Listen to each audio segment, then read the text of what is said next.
All right. Uh, Nick, thanks for having me. Um, I'm blessed to be able to do these things in this difficult time for a lot of people. Um, just like to start off by introducing myself. My name is Mike Judy. I'm the head football coach at Smyrna High School in Smyrna, Delaware. Um, the screen you're seeing right now, my contact info is there. Email address. Also on Twitter, if you'd like to get a hold of me at Twitter, it's at Coach Mike Judy, Judy, all one word. Today I'm going to be talking about a little blitz package or stunt package that we use, that we've been using since 2014 was the impetus of it, but 2015 to now that we really hang our hat on when we talk about disrupting the opponent's run game. So I wanted to give some credit there to our defensive coordinator and linebackers coach, Dan Wagner. He's been with this program for 20 years, long before I ever came to this program as a head coach. He's really put in his time, and he's been with the program since the very low to the very high. He's been there 20 years, and he's done a great job over these past 5 years, 6 years with helping develop this system that's the basis of the way we attack teams year in and year out. He's a great coach, great technical coach. He can be found on Twitter as well. If you guys are interested, just contact me and I'll give you his information as well. But he's a great coach. I'm blessed to be able to coach with him, and he's a great friend of mine. So just want to give my hats off to him and thank him for everything he's done. We're going to be talking about specifically the stunt package that we use to attack man and gap blocking teams that want to run heavy, man with ISO and belly, if for the wing T teams and buck sweep. And also like off tackle, power, counter tray, things like that. So without further ado, we're going to get into it. Let me get this. Okay. So I wanted to talk briefly. I know this isn't what you guys are here for, to hear about philosophy, but I think it's important that you hear our philosophy so you understand what we're trying to do and how this all fits into what we do. First of all, we're trying to be ultra aggressive on all three phases of the ball.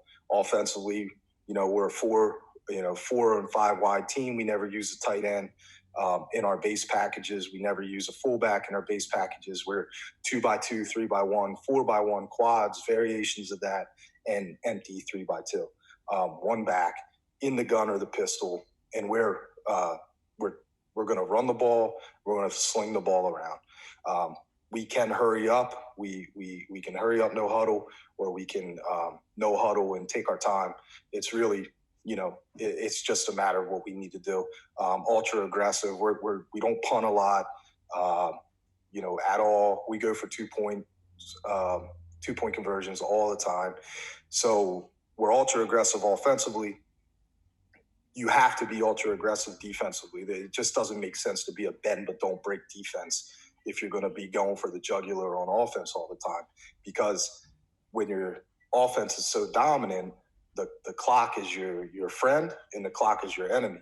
So you can't allow a defense, when you're on defense, you can't allow the opponent's offense to be grinding, the clock away and not allowing your home run hitters to have the ball in their hands. And then special teams wise, we do the same thing. We kick onside kicks all the time. We rarely ever punt. If we do punt, it's going to be out of like a quick kick type of situation with the quarterback, which is actually a KPO, which is a kick pass option. So we do a lot of unique things there. But philosophy, Jerry Gordon, great coach. He's up in Massachusetts now. He was in Virginia for a long time. High school guy, defense coordinator. Has a book called Coaching the Under Defense. It's a great book. He's got a new book coming out about split field quarter system. Excellent coach. I've heard him say this many times, and I don't know if he coined this phrase, but I'm going to give him credit for this because that's where I got it. Is he says, he has said this a lot, is play defense, not defenses. It's so important. I get a lot of questions about, what type of defense do you run? And we're even front for the most part. We're a 4-2-5 split field coverage team. That's who we're trying to be. That's who we are. But the reality is, it doesn't really matter what defense you run structurally, right? You got your even front, your 4-3, your 4-2-5. You got your old school 4-4, which is still relevant. You have your odd front, 3-4. You have your 3-3 stack teams. You have your broken stack teams or hybrid stacks. You got these 3-2 dime looking things. And then you got those crazy sons of guns, the 46 bear teams, which I absolutely love. I just don't know enough about to actually coach that defense. But you just got to play great defense. It doesn't matter what the structure is. There's certain things, certain elements that need to be done to play great defense.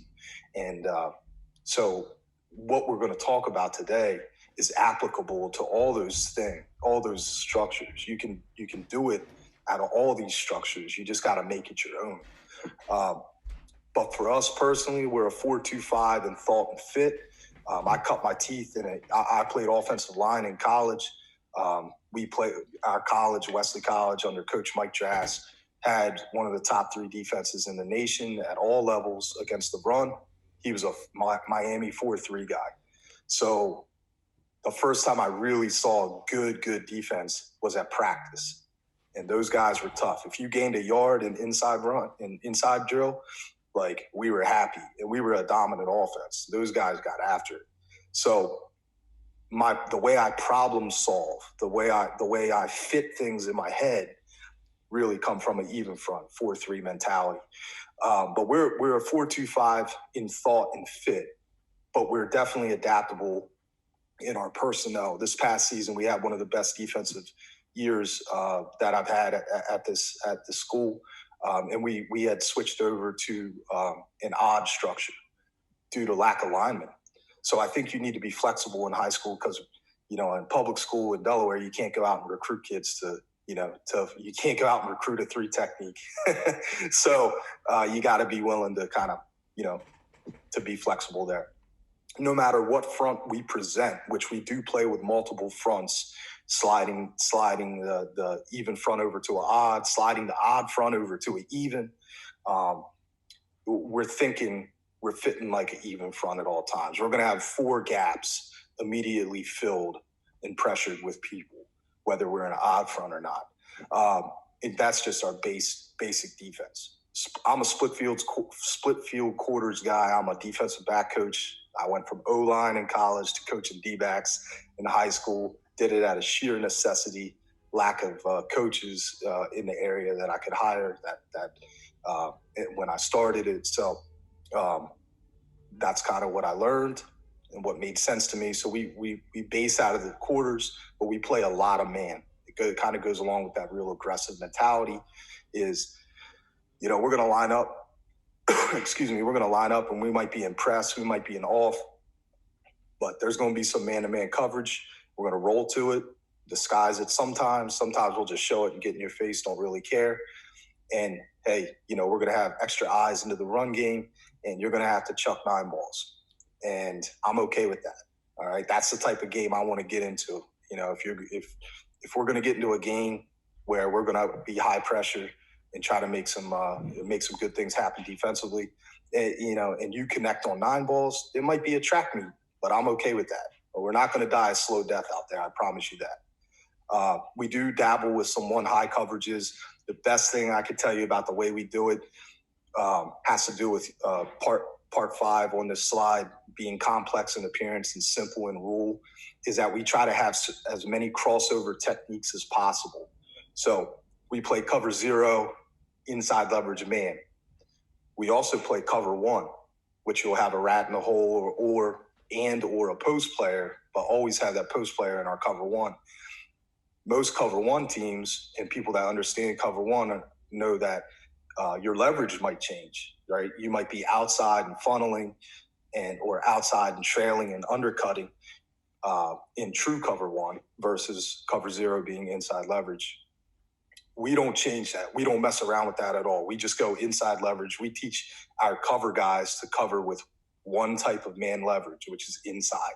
It might be tight. It might be off. It might have help to the middle. It might not. But we teach it with one leverage so that I can get my high school kids to be able to play a bastardized version of cover one when we need to, when we want that post player, without having to teach them brand new techniques. We also play, again, kind of a version of cover three, but again, it's not a pure version of cover three. It's kind of a bastardized version of it. But the split field quarters and man stuff is just straight up, just like you would learn from anybody else. I think any good defense needs to be gap sound. I know people fit and sling fits and all this stuff. And hey, that's awesome, man. And it gets the job done. For me, we're going to have gap integrity. We're going to make sure that we have guys, if we're going to, we're a spill team. So when we're spilling, we're going to gap exchange. Our linebackers are kind of free to run to the ball inside of some variables that are going to keep them in certain areas, but they're going to get over the top and downhill of blocks, and we're going to cancel out gaps against inside gaps against gap schemes. And so, we're trying to fly around out there, but continue to be gap sound. Speed and athleticism, to me, trumps size. I want to put the fastest, most athletic 11 guys I can get out there who are not starting on offense.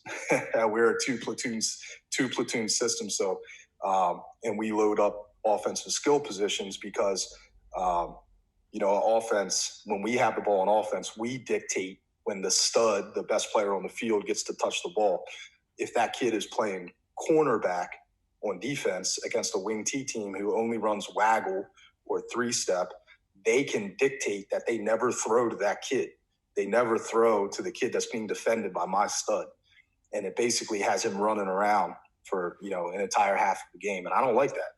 So we don't do that. But that's just my philosophy.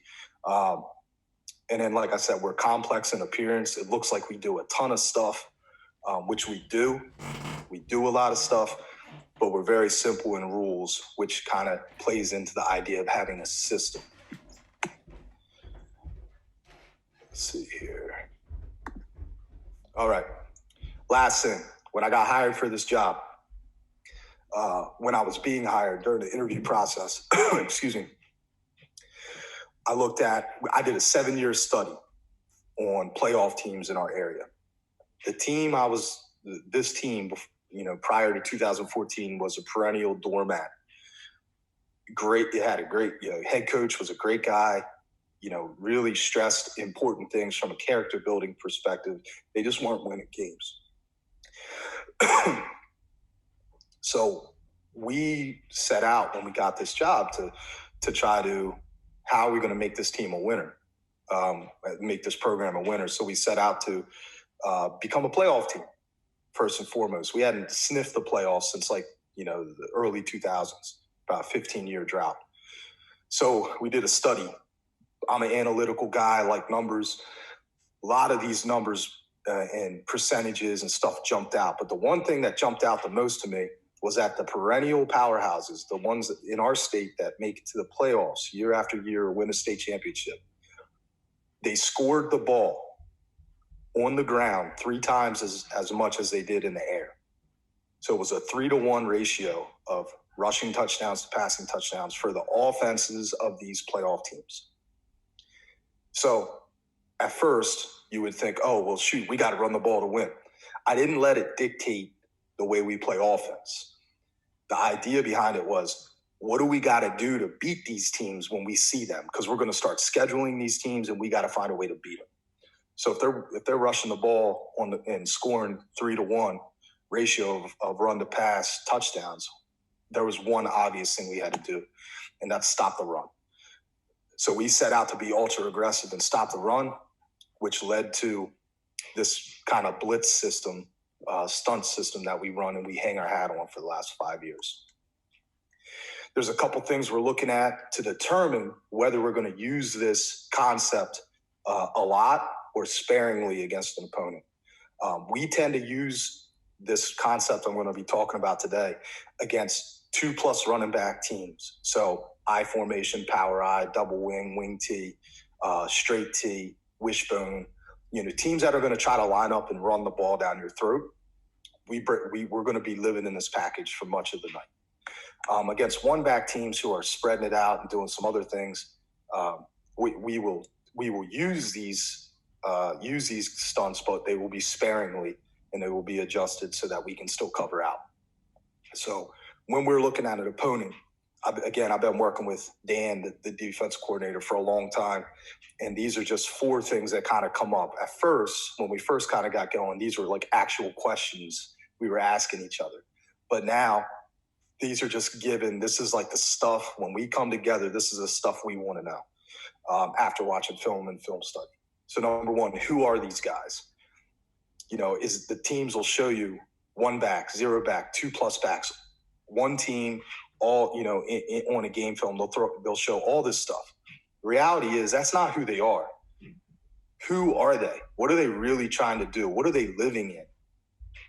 Let's say it's 2 backs. They run, I formation stuff 70% of the time, and they're trying to establish off-tackle run game. That's who they are. I don't care if they go into 1 back and throw it around a little bit. That's not what they're trying to do. It'll always come back when it's, like I say, when it's nut cutting time. They're always going to come back to what they're good at. So we need to be able to stop what they're good at and make them play 48 minutes, as much of that 48 minutes doing the things that they don't want to do. What do they want to do? How are teams trying to attack us? Are they trying to establish trap? Are they trying to run outside zone? What are they doing? We need to try to identify a clear and present philosophy so that we can have a clear and present philosophy on how to attack them. Do they how do they use their personnel? Do they release a running back into the pass game? Is it heavy play action? Do their splits give something away? Like you'll see some nasty splits and flex splits by a tight end, nasty splits, tight splits by a slot or a split end against a wing T. We need to try to identify and get an idea of what they're trying to do there. And then finally, do they do anything that's novel? Is there anything schematically or game flow wise that we need to address? Now, I put 2 examples there of option and huddle, hurry up, no huddle. We don't see too many option teams in our state, but we're prepared for it because day 1 of install, and every time we install or talk about defending the run, we talk about, okay, hey, strong safety in this coverage, you're the force player, which means you're also the pitch player against option, right? Oh, DN, you're the spiller here, which means you're also going to be the crash player and the quarterback player. Okay, so we talk about these things from day 1 because I don't think as a defensive coordinator, you don't want to be caught with your pants around your ankles when you run into the team that actually runs triple option and you're trying to get option responsibilities taught to your kids in 1 week. It ain't going to work. Those guys love to see that. So you better be talking about this stuff ahead of time and have it wired in these kids' head that, hey, I'm the pitch man, or the force player is the pitch man, or however you're going to play the option. Okay, enough about this stuff. Let's get into the actual schematics of what we do. So when we're facing a 2+ running back attack, so we're talking about wing T's. I hope you guys can see this okay. There we go. All right. We're talking about wing T, we're talking about I formation, power I, double wing, any multitude of the 2+ back running back offenses that you might see. We tend to attack in a very simple manner. If they're running gap and man blocking schemes, we want to make them chase ghosts. And what I mean by that is we want to line up, for the most part, I'd say 85 to 90% of the time, we're going to line up and we're not going to stem. We're not going to move people right before the snap of the ball. We want them to apply their blocking rules. So let's say they're a man blocking team, and if you're a man blocking team, you understand this. Offensive line coach and offensive coordinator have taught this young, this 16-year-old lineman, that his rules on this ISO play is, on, over, backside backer. So we want him to line up, get a picture of our defense and say, apply the rule. Is there anybody on me? No. Is there anybody over me? No. Okay, I'm going to the backside backer. We want them to apply these rules because at the snap of the ball, we're going to disappear. We're going to make that guy that he was setting out to block disappear and move. Okay? Now against zone teams, which we don't see too many 2+ running back zone teams, to be honest. But when we do, we're looking to penetrate slightly, get blockers off their landmarks and angles, eliminate the combo blocks quickly so that they can't get a lot of movement, and try to build a wall. Okay? All right. So the package that we're going to be talking about right now is our college blitzes. Okay? You ask any defender in our program what a college blitz means to them, and they're going to say this. And by college, the name of the blitzes has to do with college. For example, Stanford, Whiskey, or Wisconsin, Oregon, etc. Our kids are going to tell you the Sam, our hybrid overhang guy, and our weak safety, the Rover, are both going to be involved in these blitzes somehow. So if you run a 4-2-5, this is your strong safety and your weak safety. All right. One of those guys, if not both of those guys, is going to be involved in the actual stunt. These are formation blitzes. So Jeff Reinbold, he's a CFL guy, great resource. I highly suggest you try to find as much information on him and watch videos of his. They're very, very well done. I got this concept from him. We had been doing this, but we didn't really understand how to categorize it. But this is a formation blitz. We're not saying, hey, Sam backer, you're blitzing off the edge. What we're saying is we're going to be blitzing off the edge to the strength, okay, where the tight end is, or we're going to be blitzing to the open side off the edge. These are formation blitzes. We might be blitzing to the back. We might be blitzing away from the back. Again, we're blitzing the formation. So there's a bit of communication that has to come into play where we have to identify the strong and the weak side of the formation, and then we have to identify which one of those guys is going to be going in the 5-man blitz. And then he's got to be able to communicate the movement that might be occurring with the defensive end or whatever. We run 5-man and 6-man blitzes in different combos here. And then we typically play a blitz coverage behind it. So we tend to play a version of cover 0, whether it's press, off, or some sort of roll to it, okay? Where we're show playing a little bit, show and zone, and rolling up to man with a little bit tighter coverage. But you could very easily fire zone this if it suits you, okay? And we do a little bit of that, but really the first day one teaching of these stunts is done out of man coverage. When we install a blitz, one of these college blitzes, we identify 2 people. Okay, 2 people are very, very important here. They're all important, but these 2 people have to be identified. We have an inside blitzer and an outside blitzer. So we're going to have an inside blitzer who's the move guy. He's either going to be tag stepping and ripping across somebody's face, or he's going to be blitzing from depth out of inside paths. He's going to be a spill player. So he's going to be looking against any down block. He's going to be looking for something to spill and get vertical. He's going to be a chase player. He's going to be chasing stuff down from behind if the ball is going away from him. And if we get option to him, he's going to be a quarterback player. We also identify an outside blitzer who is going to be our force player. Nothing can get outside of him. He's going to be the peel player. So we utilize a peel technique against out of the backfield flares and stuff like that. And then he's going to be the pitch player on option. Who do the jobs. That's a terrible sentence. Sorry about that. That's terrible grammar. But the guys that do the jobs are going to change. So who the outside blitzer and who the inside blitzer is going to be dictated by the name of the blitz. All right? So we're going to switch that up on people. The menu that we use, we compartmentalize as much as we can. The strong side blitzes are going to be starting with S, The weak side blitzes are going to be starting with W. We can run combinations of them. So we might run a Stanford wash, okay? Stanford wash for Washington. That's going to be a strong side blitz, and there's going to be a weak side blitz attached. So that's going to be a 6-man pressure. That's a combo blitzes. And we also run choice blitz out of that called Clemson, where we make a decision on the fly based on the backfield. Then we also run double blitzes. Our double blitzes are called Oregon and Iowa. Oregon, safeties are coming outside. Iowa, the safeties are coming inside gaps. This is all allows for quick communication and for the kids to be able to use word association to help them understand their jobs.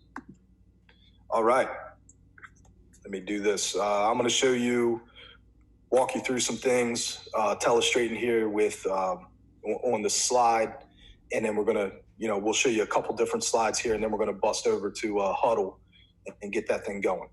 So you have to excuse my writing here because this is hard to do with a trackpad. I'm going to talk about a strong side blitz to 21 personnel, really common one that we use. We probably, you might run this 4 or 5 times a game depending on the situation. Okay, this is going to be state for us, state, okay? Again, state as in, Jesus, I can't write here. Okay, state as in Florida State, okay? What state is going to be, is it's going to be a strong side blitz where the outside backer or the safety is coming hot off the edge, all right?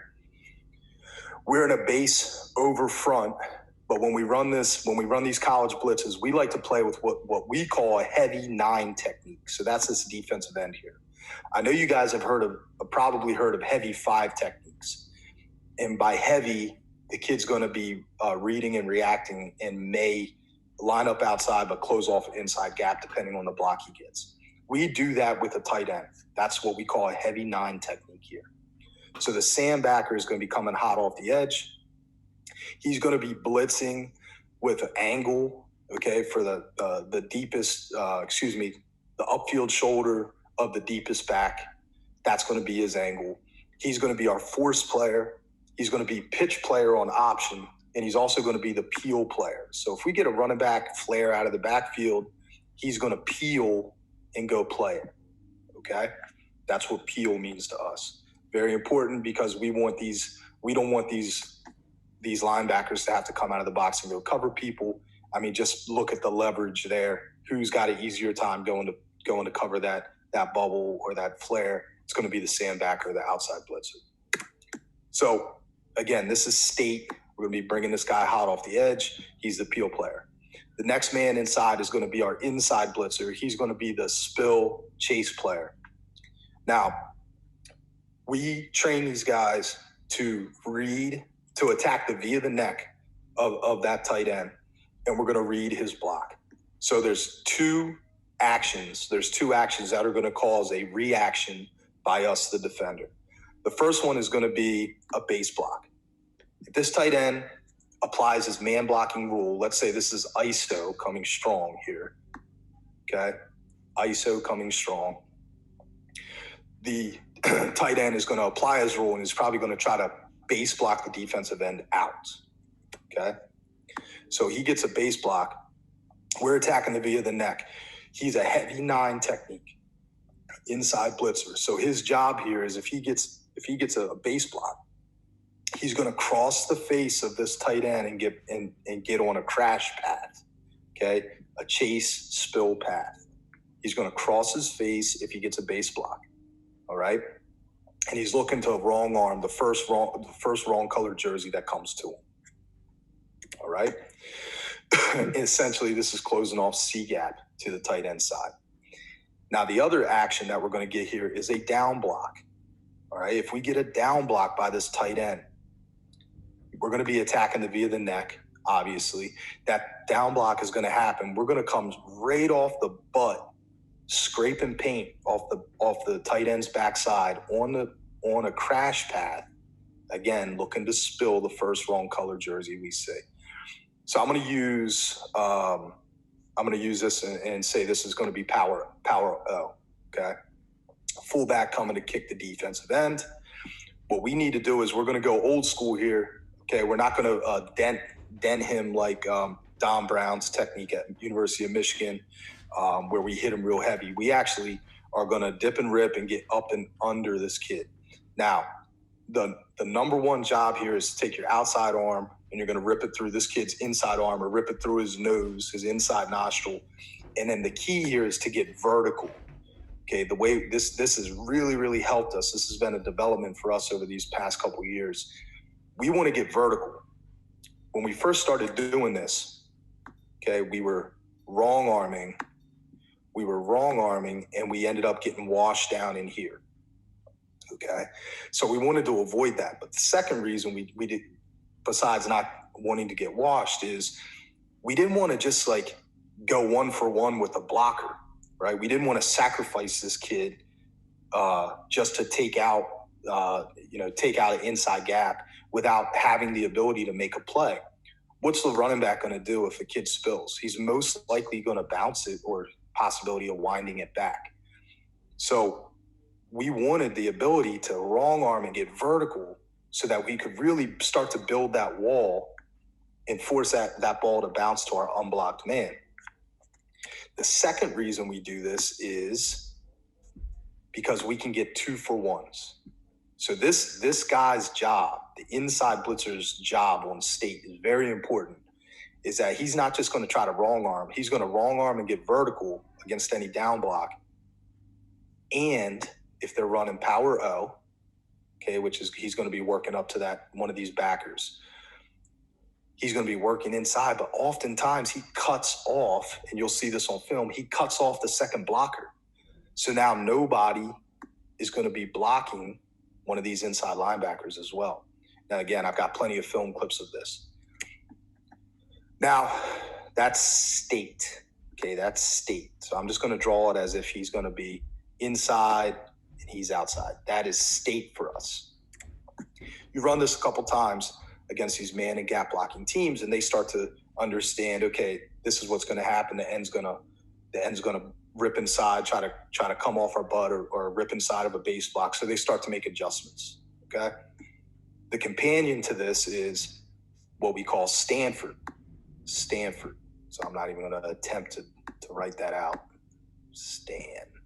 Okay. Stanford.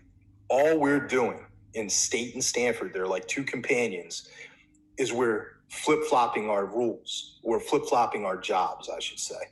So the defensive end in state is the chase spill player, inside blitzer. In Stanford, he's going to work outside. We're going to say he's going to loop. Okay, he's looping.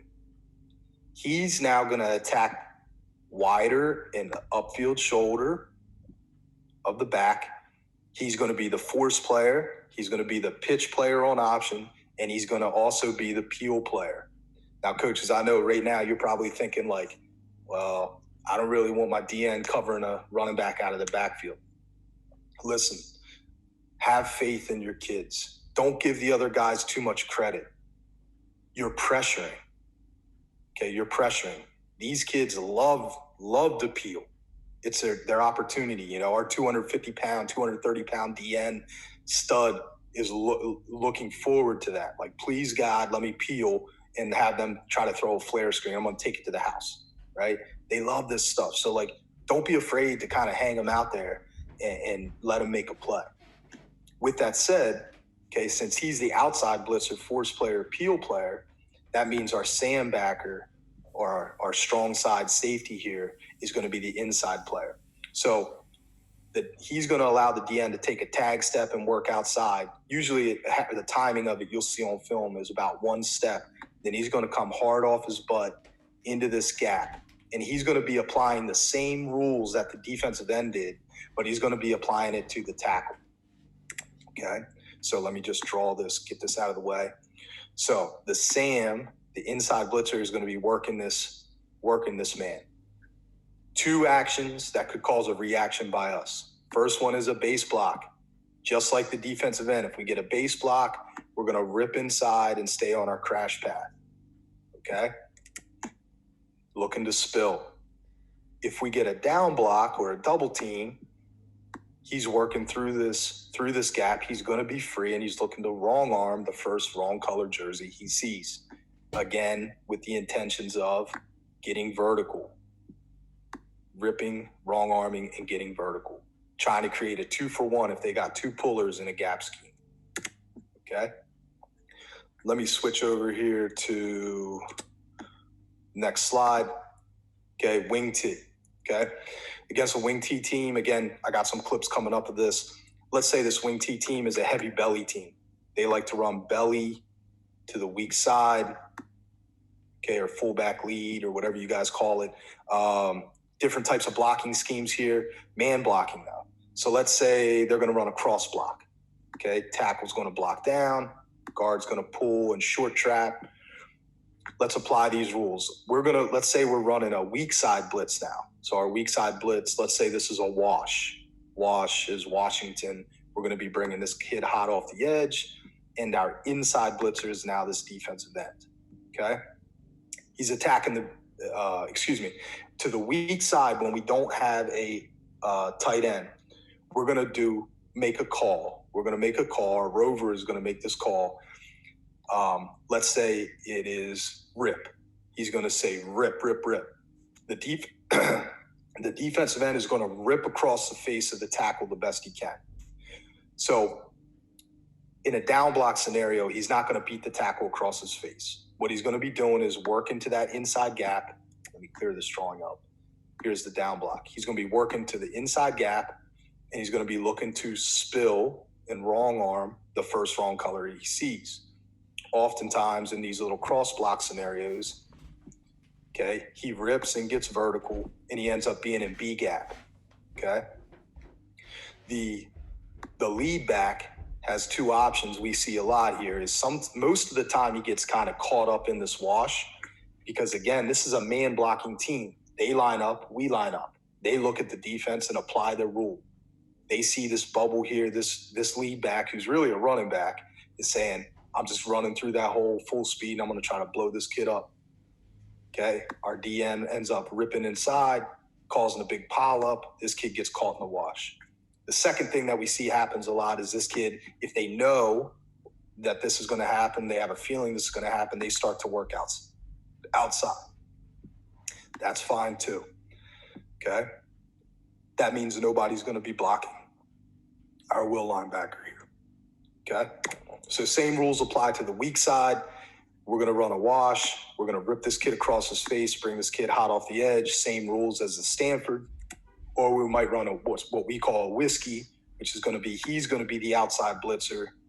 This kid is going to do the same thing that Sam did in Stanford. He's going to let that kid take a step, and he's going to work inside. He's going to be reading the block of the guard. Okay, spill rules. He's the outside blitzer. He's the inside blitzer. All right. Now, let me go to huddle here. So this is going to be a wing T team here. This is a T. This is the tight end wing. This is a little nasty split by the split end, and they're in a far formation. Okay, so we're thinking two things here. That number one, this is a man blocking team. This is a really good wing T team in our state, and these guys are going to be trying to run buck sweep off tackle to the tight end side. They're going to be running heavy doses of belly. Okay, and they're also going to be trying to run some trap once in a while. So let's take a look here. Right, in this clip, we're going to be running a strong side blitz. The number 5 or outside backers are going to be coming off the edge, and number 40 here is going to be he's going to be the inside blitzer. Okay, so there's some we're playing a version of cover 0 here. My safety is way too deep. I'm even in cover 0. He's going to be up at about 8 yards, looking like it's some version of cover 1 or cover 3. That's for another talk. If you guys want to know about how we play the coverages here, I'd be more than glad to talk about that. But this is going to be specifically about the blitz techniques. Number 5 here, this was his first year playing this position. He was an inside backer previously. So you'll see clips of him. He's a really, really good athlete and good football player, but he's a little timid when it comes to the blitzing.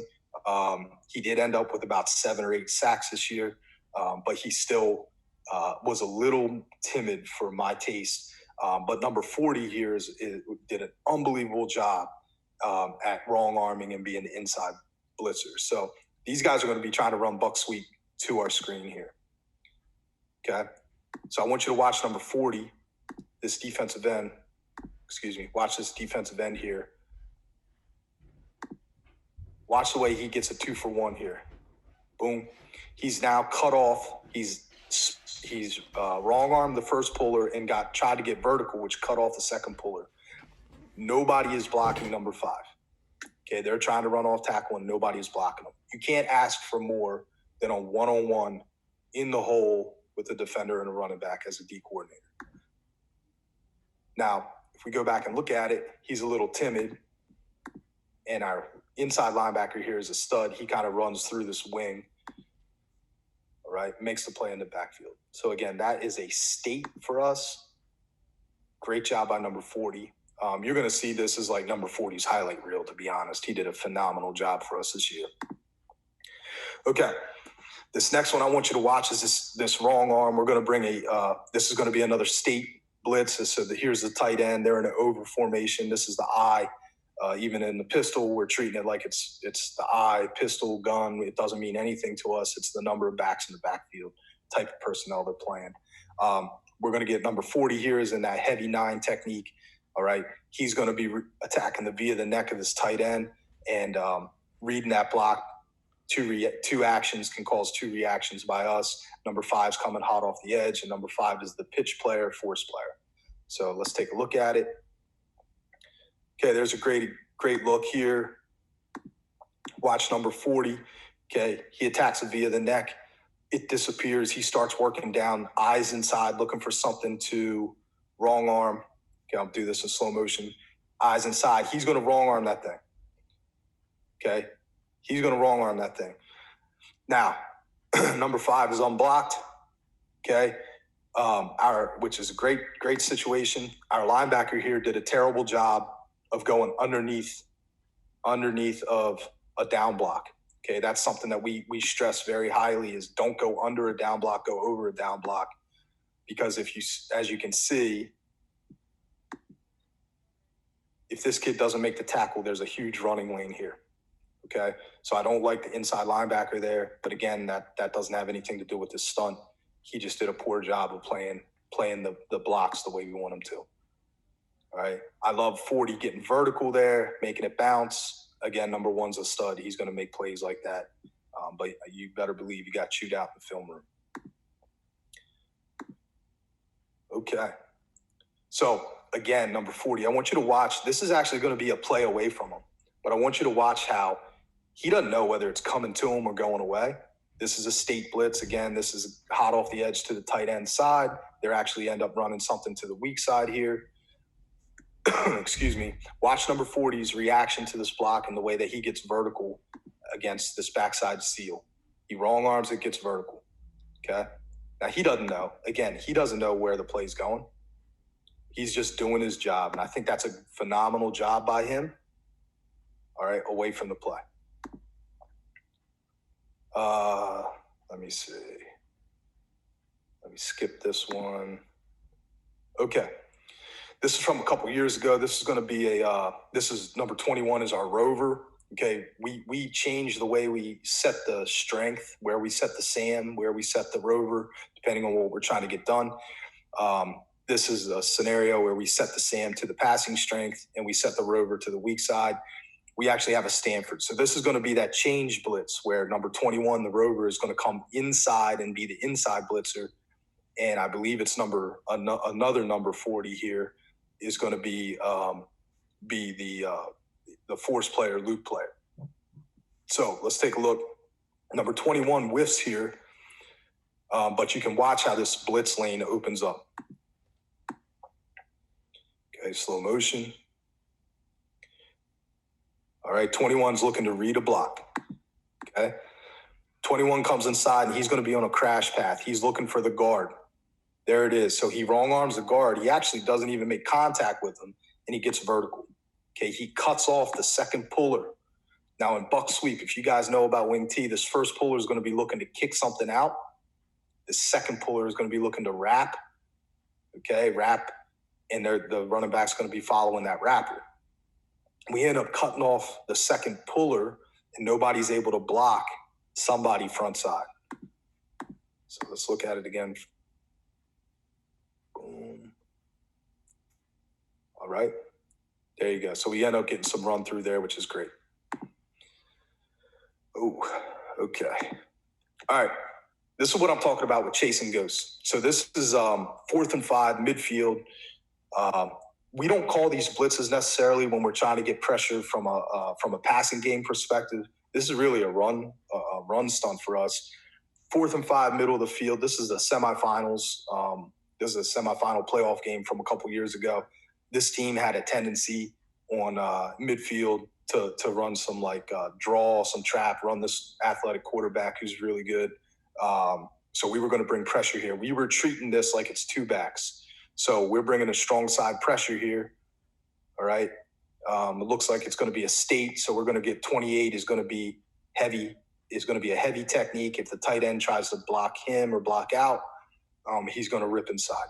So tight end fans, tackle doesn't make a block. 28 hesitates. Okay. We get just a broken play. Again, this is what I'm talking about with chasing ghosts. These guys are man blocking. Okay, or area blocking. The tight end knows I got to block out. Okay, I got to block out. The tackle's supposed to block this guy. The tackle doesn't block him for whatever reason. He applies his rules differently. Okay. Boom. 28 hesitates because he's never had a clearer picture to get a sack in his life. Okay, he ended up with about 12 sacks this season and being a first-team All-State kid. All right, here's another one. Okay, let's look. We're going to be talking about chasing ghosts. I want you to watch this right tackle. Okay, this is to the open side. We're bringing a blitz here. Okay, this is Stanford Wash. So this is a combo blitz. To the tight end side, we're running Stanford, which is going to be our outside linebacker or safety is going to be working inside. The DN is going to be the looper.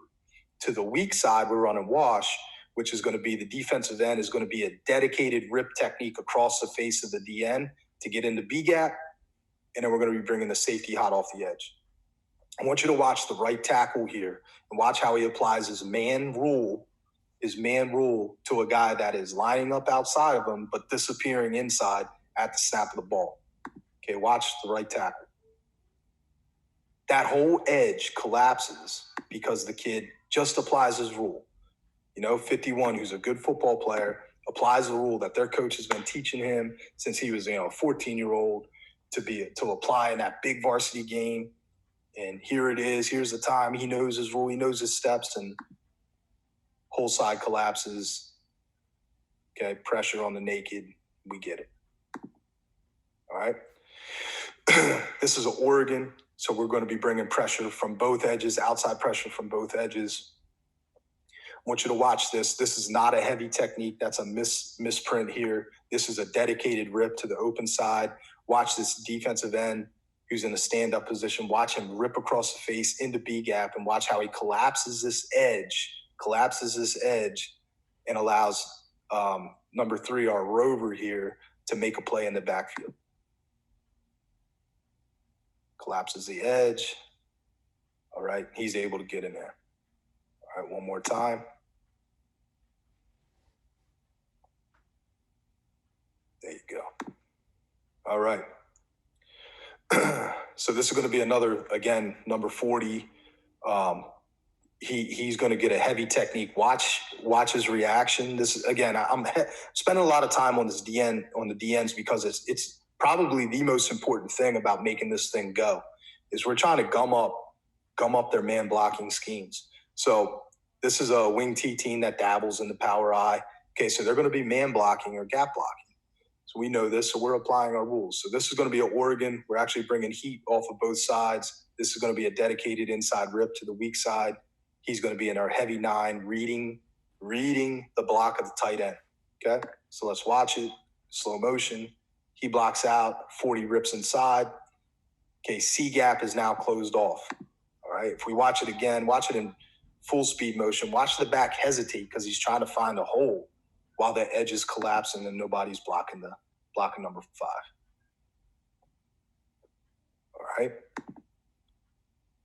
Again, this is going to be to the weak side. This is number 40. I believe it's number 40. He's going to do a great job of ripping across this tackle's face, closing off the B gap, collapsing the edge so that our edge pressure can come get a little bit tighter, okay, and get into that backfield, make a play. And as you can see, this is 2nd and 6 on the goal line. All right, this is a bad scenario for us to be in, but we've traditionally been really good at the goal line because of applying these stunts that we do. Rips across his face. He closes that thing off. The kid's got nowhere to go. Phenomenal job. All right. Now, number 40 here got an assisted tackle, but oftentimes that kid doesn't even get in on the tackle.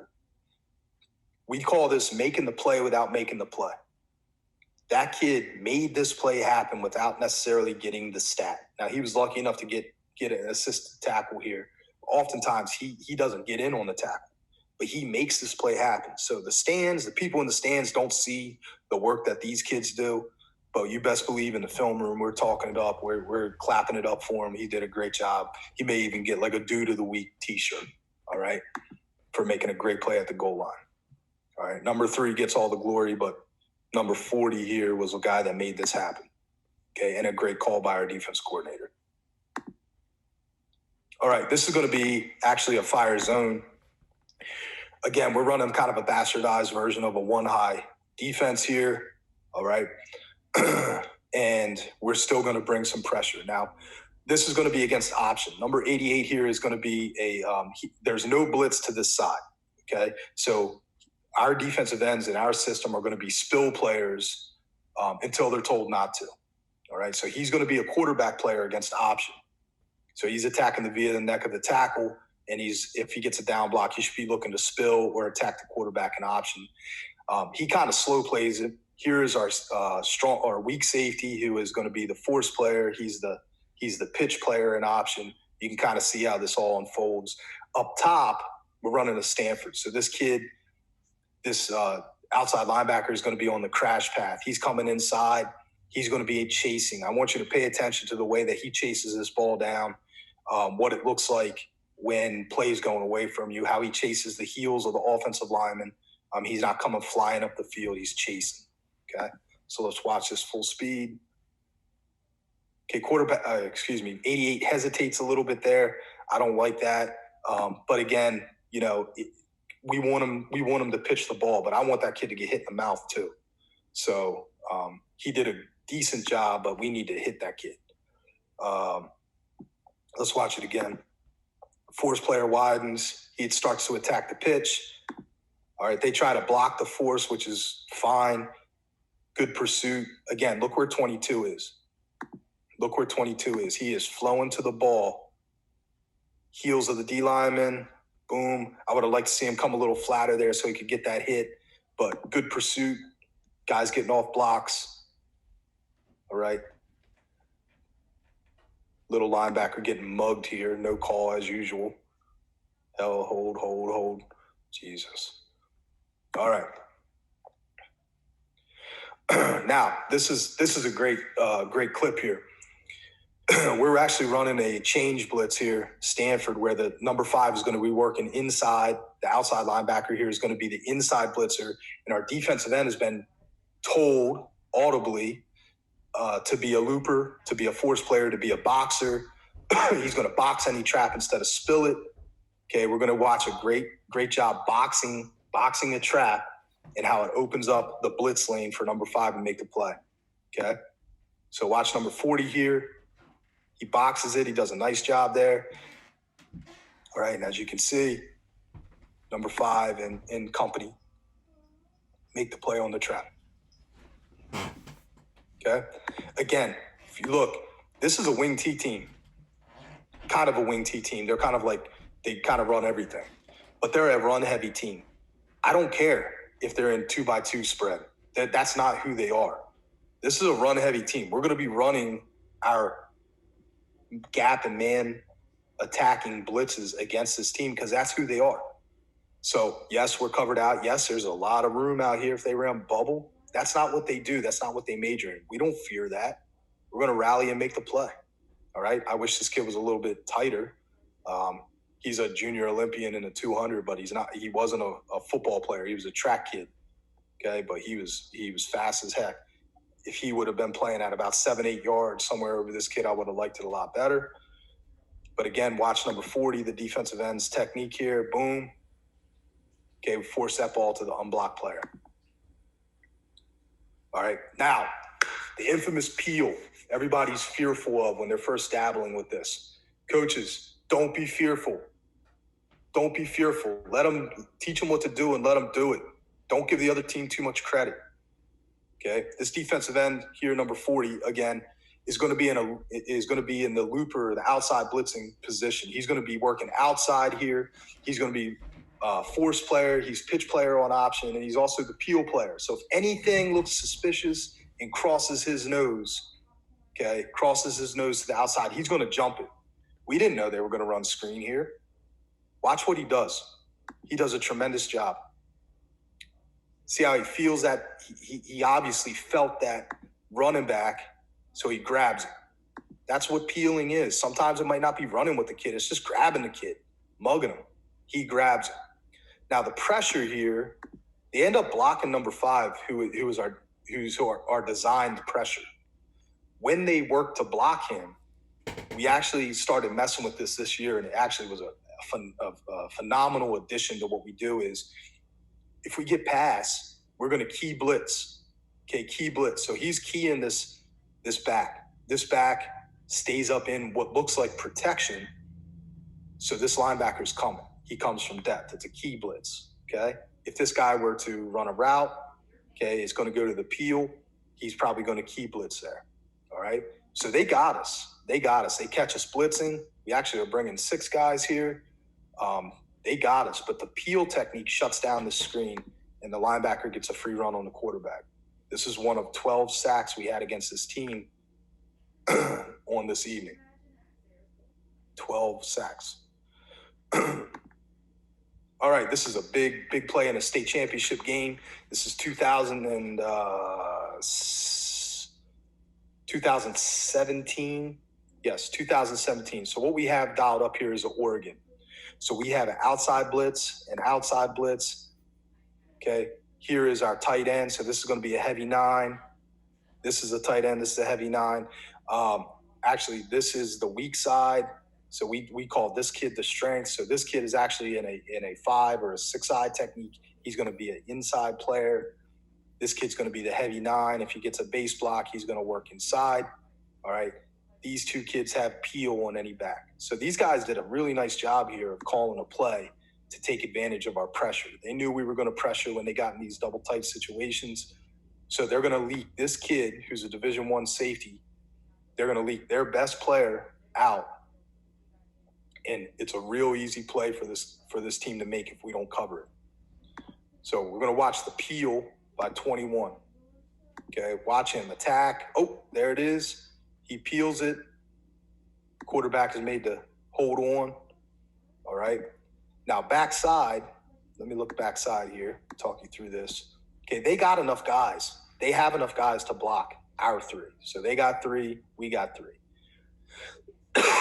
But this little bit of stunting here by this defensive end working inside is just enough to get us hip to hip with get our rusher hip to hip here, so that he has a clear shot on the quarterback. Okay, and he took advantage of it. He was a really good player. As you can see, that little stunt caused a little confusion. They hold the ball. We get them for a big sack. They end up kicking a field goal here, which was a big play, and we end up winning the state championship that year. All right, let's look at this wing T team. So this is a wing T team. This is a heavy belly team. Okay, this is a jet team, belly team, rocket team. So I want to talk about the adjustments here. We have a Stanford on. So this kid right here should be working inside blitzer. This is going to be our outside blitzer, force player, pitch player, etc., peel player. Okay, we are not blitzing down here. The defensive end, number 24, does a good job. He's going to get a cross block, and he's going to wrong arm this kid. All right, you're going to see how that gums up. They're going to try to run belly. Okay, this is a 250-pound Division I defensive end. They got a fullback. All right. Kid's a stud. Oh, sorry. All right. They're going to try to fold this kid up and under. All right. And use this jet motion to try to widen us. So let's watch the play. They fold the kid up and under 24. 24 does a great job here of attacking. There it is. He wrong arms. Boom. Wrong arm, get vertical. All right. Now, that leaves two guys unblocked. Number 22 and number 18 are unblocked to the play.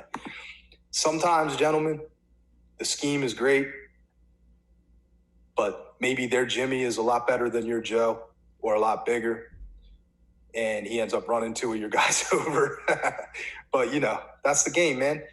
All we can do is try to put our kids in a position to make the play, and then physically, if their kid is going to run our guy over, they're going to run us over. But the kid gets swarmed. It's a small gain. All right. We'll take it. All right. This is another fire zone. We're going to run a Stanford here.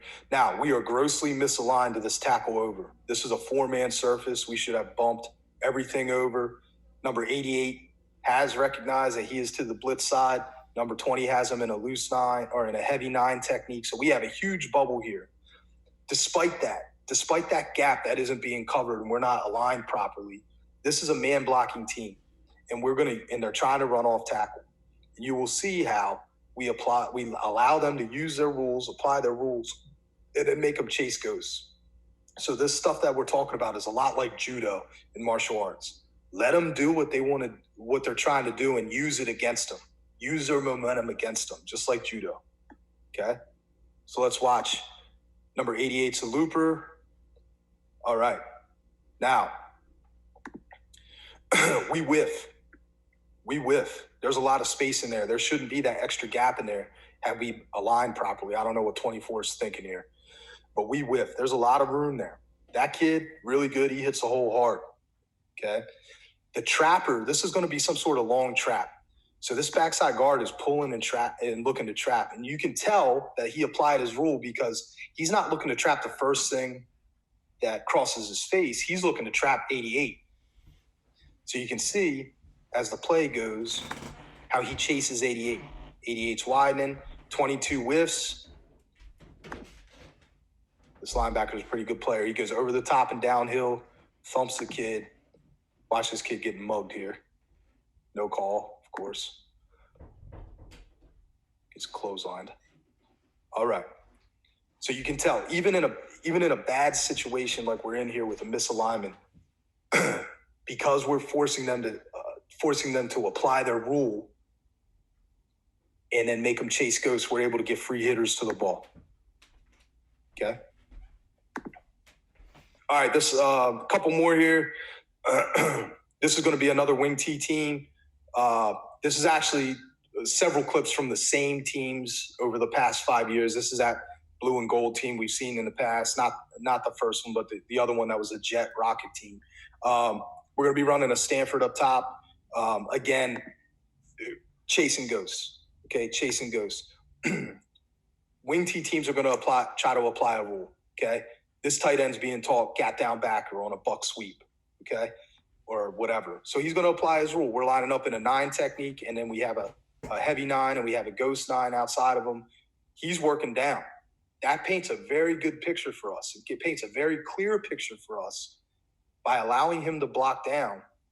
We're not going to allow him to block down. He's going to work that track to block down, and we're going to try to go over it. We're not going to sit there and let him block down on us. Now the wing has got a decision. Are they going to take their little wing and try to block a nice, a good-sized defensive end? In this case, they do. What we're doing here is we're looping the DN, okay, and we're bringing this kid up and under.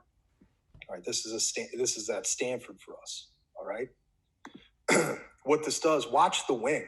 Watch the wing chase this ghost outside.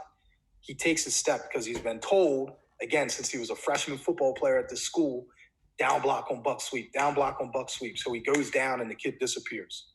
And you'll see him. He like spins in place trying to figure out who the hell to block. Watch. Crap. Right? Meanwhile, He didn't block anybody, okay?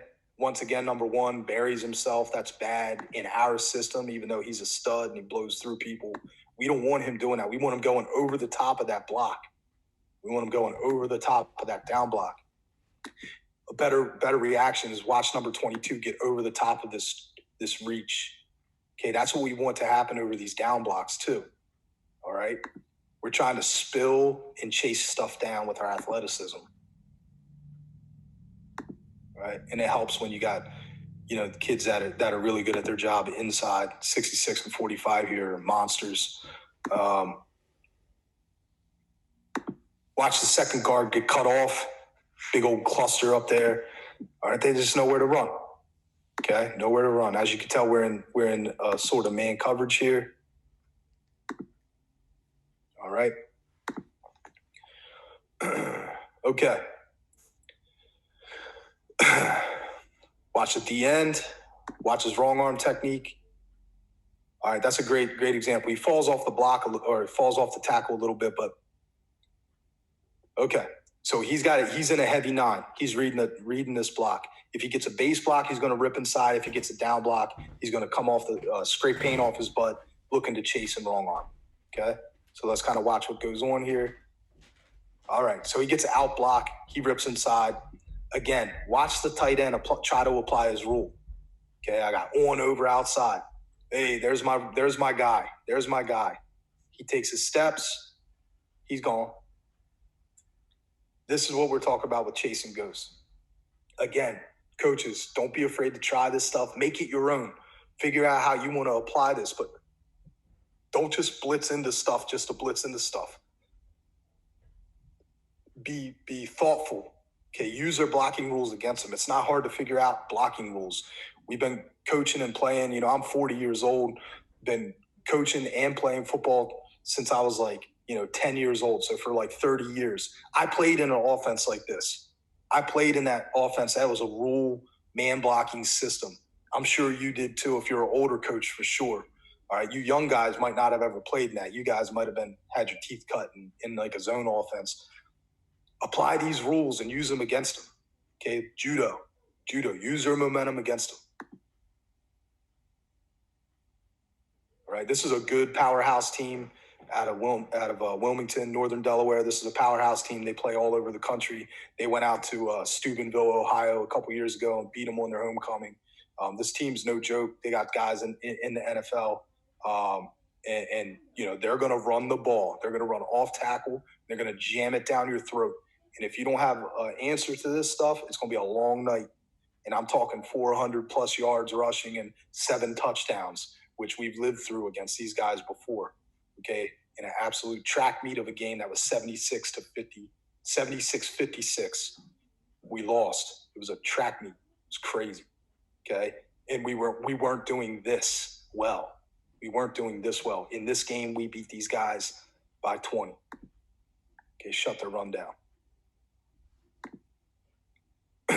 Again, last couple here. This is a pretty weak effort by number 5. But again, watch the defensive end. DN is an inside blitzer, wrong arm, chase player.